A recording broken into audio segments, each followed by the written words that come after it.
Valsad rural પોલીસે Sarodi highway પરથી ટેમ્પોમાં પૂઠા રોલની આડમાં લઈ જવાતા 3,40,800ના દારૂના જથ્થા સાથે બેને ઝડપીને એકને વોન્ટેડ જાહેર કર્યો।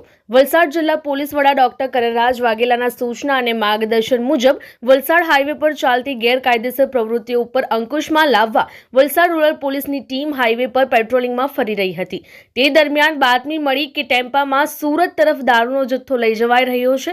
જે બાતમીના આધારે વલસાડ રૂરલ પોલીસની ટીમે વલસાડના સરોદી હાઈવેના પ્રિન્સ ધાબાની સામે નેશનલ હાઈવે નંબર 48 સુરત તરફ જવાના માર્ગ પર વોચ ગોઠવી ઊભા રહ્યા હતા।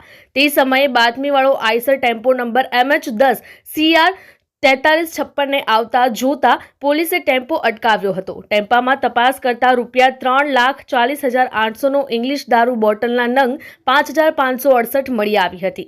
પોલીસે ટેમ્પો ચાલક કર્ણાટકમાં રહેતો સૈયદ રૌફ અબુબકર અને મુંબઈમાં રહેતો બેગ એહઝાઝ ઉર્ફે અજાઝ નઈમ મિર્ઝાની ધરપકડ કરી છે। ત્યારે દારૂનો જથ્થો મંગાવનાર અને ભરાવનાર દમણનો ગુડ્ડુને વોન્ટેડ જાહેર કર્યો છે। રૂરલ પોલીસે દારૂ અને ટેમ્પો મળીને કુલ્લે ₹11.55 લાખના મુદ્દામાલ જપ્ત કરીને આગળની વધુ કાર્યવાહી હાથ ધરી છે।